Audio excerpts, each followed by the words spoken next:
네, 안녕하세요. 창업의 신진행의 이순영입니다. 네, 안녕하세요. 이용구입니다. 네. 순영 씨? 네. 네, 이런 질문 했는지 모르겠는데 이게 생방송이라서 네. 곤란하면 답변 안 하셔도 됩니다. 네, 하지 마십시오. 순영 씨 어떻게 결혼하셨어요? 아, 저요? 네. 아, 남편요? 글쎄요, 여러 명을 만나진 않았지만, 네. 어쨌든 뭐 한두 명 중에서 그래도 가장 좀 제 네. 마음을 잘 알고, 제가 원하는 것을 콕콕 집어서 연애할 때 그 데이트 코스를 좀 잘 했던 것 같아요. 아마 많은 남성분들이 그럴 텐데요. 네. 그 좋아하는 여성분이 있으면 그 여성분이 무엇을 좋아하는지 제대로 간파하고 그 계획에 맞게끔 어느 정도 실행해야 되거든요. 저도 결혼하기 전에 이제 네, 이 와이프가 뭘 좋아하는지 제대로 네. 파악하고 공략을 했더니 네. 너무 좋아하는 거죠. 사실입니까?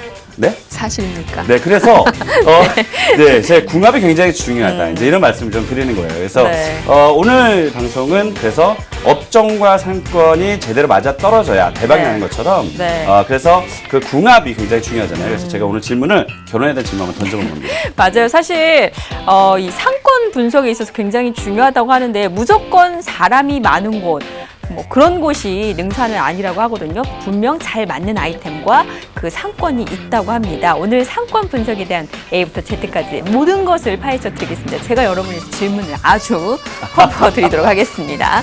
네, 오늘도 좀 기대를 해주시면 좋을 것 같고요. 참고로 본 방송에 대한 정보는 투자 판단에 대한 조언일 뿐 해당 종목의 가치나 또는 상승 하락을 보장하지 않는다는 점 참고하시기 바라겠습니다. 자, 그럼 성공도전 창업의 신 오늘 순서 지금 출발합니다.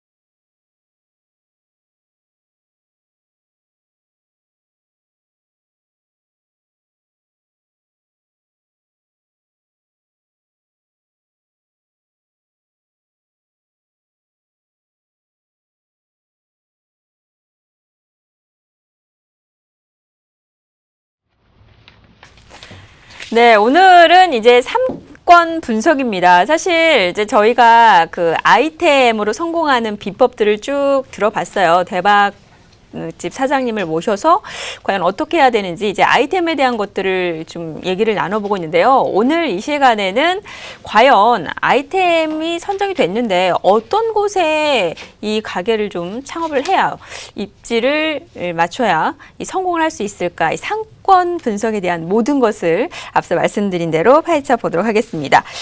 자, 그러면요, 교수님. 네. 상권 분석 일단 얼마나 중요한 거예요? 제가 이제 잠시 이제 정리를 해드릴 텐데요. 네. 결국은 아까 우리 첫 멘트에서 제가 말씀드렸던 것처럼 네. 이 장사나 이제 사람이 하는 결혼이나 거의 사실 똑같다라고 보여지는 겁니다. 그래서 상권 분석을 왜 하느냐. 어찌 보면 이제 업종과 상권이 맞아 떨어져야 대박이 난다고 말씀드렸던 것처럼 일단 상권 분석을 우리 창업자분들이 어떻게 하는지조차 모르고 있거든요. 그리고 왜 하는지조차 몰라요. 그래서 이 상권 분석을 하는 이유는 여러 가지 이유가 있겠지만 그중에 그 가장 중요한 것은 경쟁점포의 매출을 파악을 하는 거예요. 일단 우리의 매출이 예상 매출을 원래 잡는데 예상 네. 매출을 잡아서 딱 맞아떨어지는 건 사실 현실적으로 쉽진 않거든요. 과연 그게 확률적으로 얼마나 높으냐의 차이인데 그래도 쉽게 그 내 아이템이 이 상권 내에서 매출이 얼마큼 될 것이냐라는 것은 경쟁 점포들, 그러니까 내가 하고자 하는 그런 아이템의 점포들의 매출들을 좀 파악해 보면 네. 그런 n분의 1로 나눠 보면 평균 매출이 나오잖아요. 네. 그래서 경쟁점 매출을 파악하기 위한 네. 그런 상권 분석에 또 이유가 있고요. 그리고 또 한 가지는 역시 잠재 고객을 파악하는 겁니다. 내 아이템이 과연 이 상권에 먹힐지, 매출이 얼마큼 올라갈지에 대해서는 결국은 소비자가 얼마큼 될 것이냐 되게 중요한데 기존에 있는 그래서 경쟁점포의 매출 평균 내고 네. 그리고 이것을 사줄 수 있는 고객이 과연 500m, 1000m 안에 얼마큼 그 인구가 확보되어 있느냐 네. 이제 이런 것도 중요하고요. 또 한 가지는 과연 투자를 해서 결국 뭐 2억 원 아니면 3억 원 이렇게 투자를 해서 수익이 얼마큼 될 것이냐. 그래서 수익률을 또 볼 수 있고요. 그리고 그 매출 대비 수익률. 제가 그 음식점 이순영 네. 대표님 이제 네. 그 음식점 제가 예. 그 수익률이 어느 정도 돼야 적당하다고 20, 그랬죠? 30이었죠. 맞습니다. 30은 네. 굉장히 잘 하는 네네, 거고요. 그렇죠. 결국 한 20% 정도 수익률이면 지금 네. 좋은 건데 그래서 매출 대비 수익률이 과연 날 것이냐. 이게 왜 중요하냐면 일단 그 점포의 월세와 수익률과 관계가 당연히 있을 거 아니에요. 그래서 아까 서울대 말씀하셨지만 너무 똑똑하세요, 이제 이순영 앵커가. 예, 그 유동인구가 많다고 해서 좋은 건 아니죠. 왜냐하면 네. 유동인구가 많은 것만큼 월세가 굉장히 그렇죠. 비싸기 때문에 네. 그런 말이 있어요. 이게 건물주분 들으시면 기분 나쁘실지 모르겠지만 열심히 일해가지고 건물주 네. 좋은 일만 시킨다. 그리고 네. 저기 부동산 중개업자만 시킨다 뭐 얘기도 있잖아요. 그러니까요. 왜냐면 또 막 바뀌면 또 네. 이제 간판 인테리어 하시는 분 네네네. 도움이 되죠. 물론 어찌됐든 간에 제가 드리고 싶은 말씀은 네.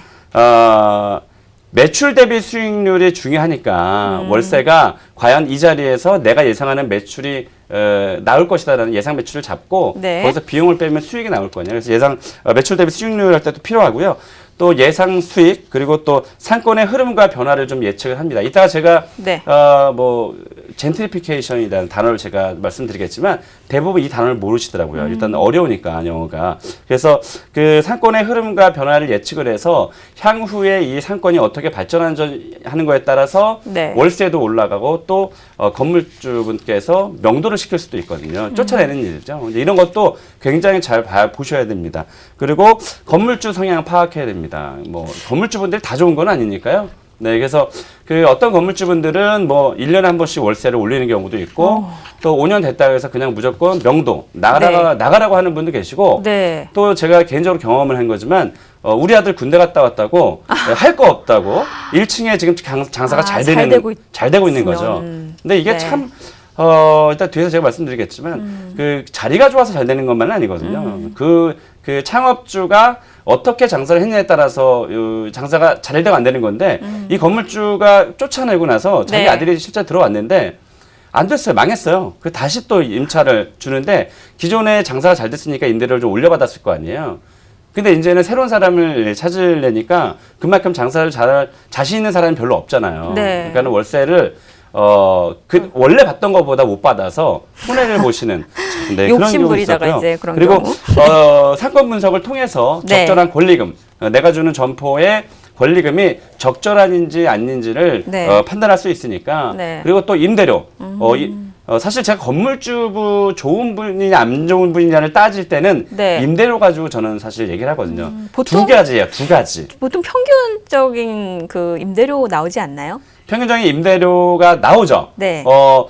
부동산 사이트 같은 데 보시면 평균적인 임대료가 나오는데 그게 다 정확하지는 않아요. 그래서 직접 본인이 동네 부동산을 찾아다니면서 네. 한 곳만 가시지 말고 네네. 여러 곳 가셔서 그 확보된 매물을 가지고 네. 본인이 n분의 1로 해보는 거예요. 그럼 평균 임대료가 나옵니다. 그래서 그 임대료를 가지고 건물주의 성향도 파악을 할 수 있게 되는 거죠. 네.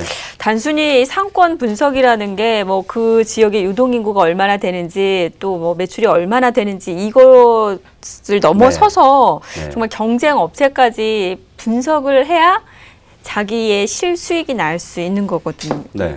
경쟁전 매출 같은 경우에는 그거 어떻게 해요? 아니 그쪽 가게 가서 한 달에 얼마 봅니까? 뭐 물어본다고 해서 어렵죠. 얘기도 안 해주고요. 그래서 특히나 옛날에는 네. 그 상권 분석하기가 되게 힘들었어요. 굉장히 네. 힘들었는데 지금은 네.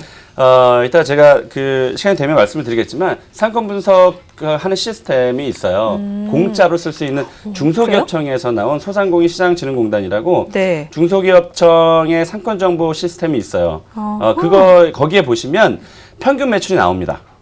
재밌죠? 네. 그 상권에 동일 상권에 예를 들면 그 그림도 반 500m 아니면 반경 1000m 아니면 700m 제가 그리기 나름이거든요. 네네. 그러면 그 지역 내에 비슷한 업종의 평균 매출이 나옵니다. 와. 굉장히 희한하죠. 이거 발로 왜냐면 직접 안 뛰어도 되겠네요. 그렇습니다. 시간 단축할 수도 있고. 사실 그러니까. 뭐 창업 준비하면 이것저것 할 게 너무 많은데 가서 계시고 하루 종일 앉아서 제대로 갖춰주는 사람도 하루에 없어요. 뭐 네. 몇 번 회전이니까 하루 매출 얼마 곱하기 맞습니다. 30하면 얼마 이거 하려면 너무 복잡하잖아요. 그게 아주 기초적인 거잖아요. 네. 근데 그렇다고 해서 그것도 정확히 매출을 찾기가 힘들거든요. 근데 네. 이 중소기업청의 소상공인들이 보는 이 상권분석 시스템은 네네. 그걸 어디에서 자료를 받냐면 네. 카드사에서 받습니다. 카드사. 그러니까 카드사에 그럼 거의 정확하네요. 거의 정확하다고 할 수 있죠. 그렇지만 그것은 판단하는 사람에 따라서 또 결과물이 달라질 수 있으니까 네. 이 사건 분석 시스템을 활용하시더라도 네. 그 인쇄를 하면 그 사건 분석 보고서가 나오거든요. 네. 근데 그것을 반드시 전문가에게 검토를 받아야지 처음 장사하시는 분들이 그걸 어떻게 해석을 하느냐에 따라 달라지는 거죠. 그러니까 굉장히 주관적이잖아요. 지금 뭐 남편분 굉장히 사랑하시지만 어떤 여성분이 봤을 때는 뭐 그 남편분이 별로 안 좋을 수도 있는 거잖아요. 네. 평균적으로 굉장히 좋게 평가를 하시겠지만. 아주 이해가 잘 옵니다. 네, 네. 그래서 동일한 사람이나 동일한 물건을 가지고 네. 누가 평가하느냐에 따라서 그렇죠. 완전히 결과가 바뀌어지니까 이 사건 분석에 대한 어떤 보고서가 나오더라도 네. 반드시 전문가에게 네. 진단을 하는 교수님 같은. 그렇습니다. 알겠습니다. 네. 자, 그러면 상권 분석할 때요. 네. 과연 이제 어떤 것들을 조금 더 따져봐야 되는지 구체적으로 좀 살펴볼게요. 일단 그 키워드를 제가 8가지 정도 준비를 했는데요. 네. 일단 사건 분석을 할 때 꼭 가장 따져봐야 되는 유의해야 네. 유념해야 될 것이 첫 번째. 바로 상권과 업종의 관계입니다. 아, 네. 아까 말씀하신 잘 맞습니다. 맞느냐, 이 궁합이 잘 맞느냐. 그렇습니다. 반드시 이게 궁합이 있거든요. 그러니까는 예를 들면 그런 거죠. 그 강남에서 서울 강남에서 유독 저가형 고깃집이 별로 없어요. 네, 그것은 소비자들의 그 소득 수준이라든지 아니면은 뭐 생활 패턴이라든지 네. 이런 것들 잘 고려하면서 그 업종을 정해야 된다는 뜻이죠. 그래서 네. 상권과 업종이 궁합이 가장 중요하고요. 또 입지. 네, 입지는 뭐 잘 아시겠지만 점포의 자리를 입지라고 하거든요. 그래서 상권과 입지의 관계는 조금 다르기 때문에 입지도 유념해서 보셔야 되고요. 네. 또 권리금. 권리금. 네, 상권의 권리금이 어느 정도 되느냐. 제가 말씀드린 대로 일단 전문가가 옆에 계시면 괜찮겠지만 그게 네. 아니면 발품 팔아서 동네 부동산 다 다니시면서 이 평균 매출을 한번 따져보는 거예요. 근데 이거 어느 선에서 해야 되는 거예요? 사실 권리금 같은 경우에는 같은 상권이라 하더라도 네. 또 가장 좀 좋은 입지를 갖고 있는 곳 같은 경우는 권리금 더 높을 거 아니에요? 당연합니다. 네. 그러면 그거를 좀 감내하고 여기를 공략할 것이냐 아니면 조금 더 저렴한 약간 비스듬히 있는 네. 그런 곳을 할 그렇죠. 것이냐. 이 질문이 창업자분들이 가장 많이 하는 거예요. 그러니까 네. 뭐냐면 용의 꼬리가 되느냐, 네. 뱀의 머리가 되느냐, 이제 네. 이 문제거든요. 네네. 이순영 앵커 같은 경우는 어떤 걸 택하시겠어요? 예를 들면 굉장히 좋은 상권의 B급지가 좋으세요? 아니면 상권이 그렇게 좋진 않지만 그냥 A급 자리가 좋으세요? 굉장히 어려운데 강의 시간 같아요. 네. 자금이 많지 않으니까 약간 좀 후자를 선택할 것 같아요. 자금이 많지 않으니까 용의 머리가 더 낫다? 아니 뱀의 머리가 낫다? 네. 아, 아니에요. 틀렸나요? 이러면은 상업 실패하나요? 망합니까? 제가 봤을 때는 망할 가능성이 굉장히 커요. 예, 조심하게 네, 창업하셔야 될 것 같습니다. 자신감이 별로 없는 거죠. 방송하고 있길 근데 잘하는데요. 특히 여성분들이 네. 특히 여성분들이 남성분에 비해서는 용감하지 않잖아요. 네. 그래서 대부분 이제 뱀의 머리를 선택한 네네. 경우가 있는데 네네. 저는 용의 꼬리예요. 네, 왜냐하면 네. 이제는 SNS가 발달이 많이 됐잖아요. 그러니까 굳이 비싼 월세를 내면서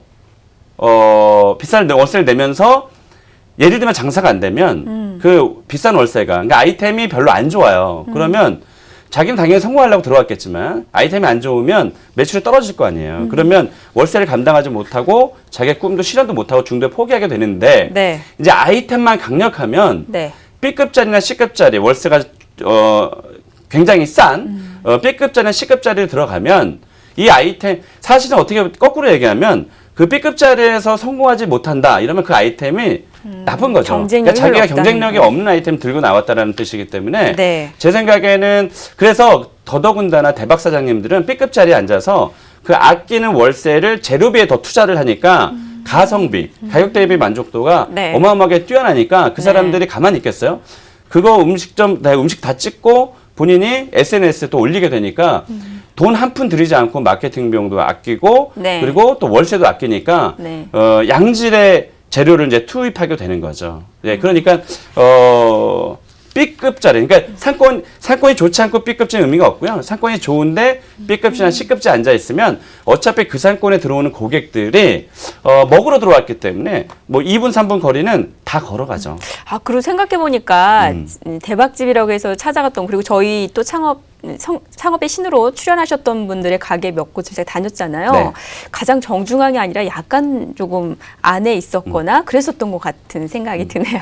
맞아요. 그래서 경쟁력이 있다고 좀 판단이 되면 네. 저는 A급 상권에 B급지를 들어가는 게 좋을 것 같다. 이렇게 네. 생각이 듭니다. 예. 또 권리금 얘기를 또 안 할 맞아요. 수가 없는데요. 네. 그 시청자분들이 잘 아셔야 될 게, 진짜 저희 방송 너무 좋은 것 같아요. 왜냐면 이게 강의를 통해서 이런 권리금에 대한 제대로 이 분석을 해주는 곳이 사실 없거든요. 근데 저 같은 경우는 똑똑해서가 아니라 이제 20년 이상 하니까 이 권리금에 대한 얘기를 이제는 뭐 충분히 현실적인 얘기를 할 수가 있다 보니까 아마 지금 시청자분들도 도움이 되실 거예요. 제가 권리금에 대한 얘기를 왜 하느냐? 네. 나중에 한번 제가 또 그런 시간이 있으면 한번 또 다시 한번 해보겠지만, 우리가 임대차 계약을 할 때, 몇 년 하는 게 좋다고 생각하세요? 권리금과 상관되는 얘기입니다. 5년?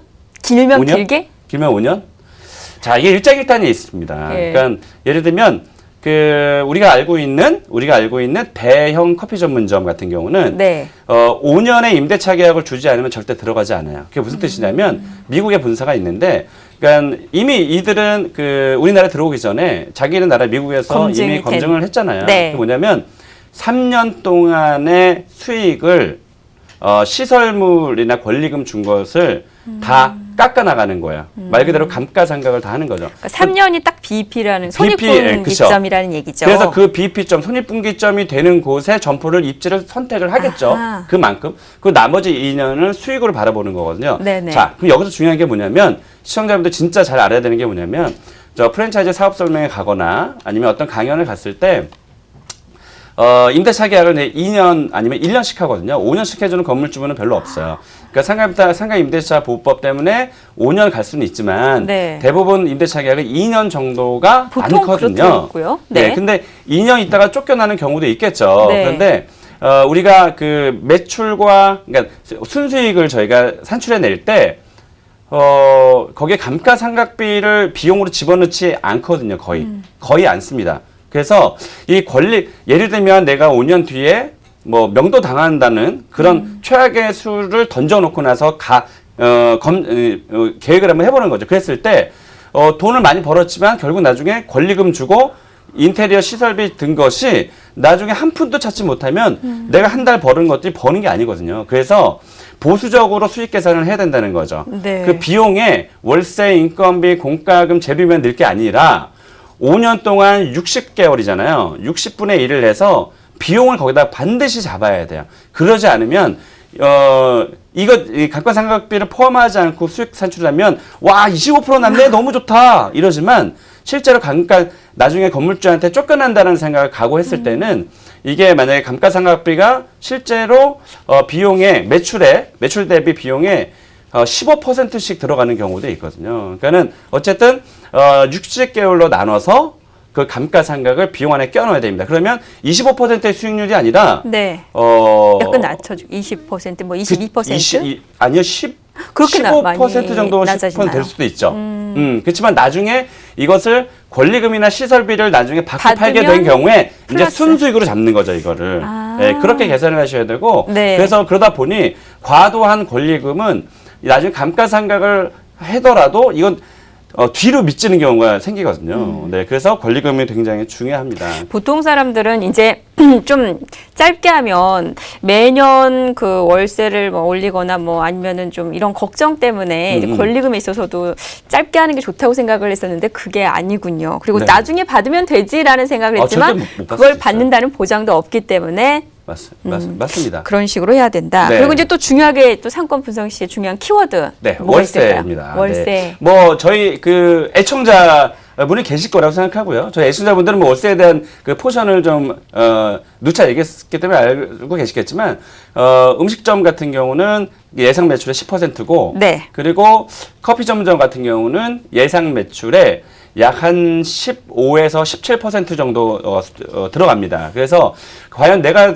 입점하는 그 월세가 내가 예상 매출한 것과 비교했을 때 네. 10% 안쪽인지 15% 안쪽인지 그걸 잘 따져봐야겠죠. 네. 상권 분석을 이렇게 좀 잘 끝냈습니다. 그러면은 근데 전 여기서 쭉 지금 얘기를 듣다 보니까 네. 좀 의문점이 하나 생겼어요. 뭐가요? 과연 업종이 항상 아이템 중요합니다 얘기를 하셨었잖아요. 네. 강조하셨잖아요. 네. 근데 지금 얘기 들어보니까 상권 굉장히 또 중요한 것 같거든요. 네. 업종이 먼저일까요? 상권이 먼저일까요? 이렇게 생각하면 될 것 같아요. 그러니까 네. 자리의 덕을 더 보시는 게 좋으세요? 아니면 자기가 만든 아이템의 덕을 보는 게 좋으세요? 제가 만든 아이템이죠. 그렇죠. 네. 야, 제가 질문 정말 똑똑하게 잘하는 거네요.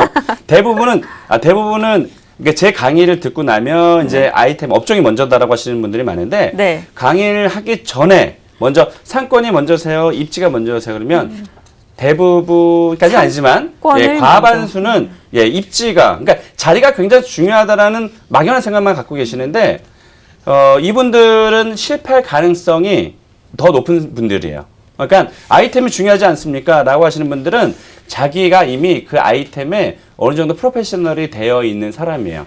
그래서 전국 팔도를 다니면서 자기가 하려고 하는 그 아이템의 선수들을 다 만나보시고 그거 이상 가겠다라는 그런 경쟁력을 갖추는 것이 먼저 선행돼야 되는 것이다라는 그런 순리를 아시는 분들이세요. 그래서 네. 입지는 사실은 지금 뭐 강남도 마찬가지지만 전국에 최근의 추세가 임대문의가 붙어 있는 건물들이 굉장히 많아지고 있어요. 현실적으로. 그래서 내가 강력한 아이템을 가지고 있으면 건물주와 협상하기 좋거든요. 월세에 네. 대해서도. 네, 그리고 자리를 먼저 알아보려다 보니까 자리가 안 보이는데 네. 아이템을 먼저 딱 선택을 했잖아요.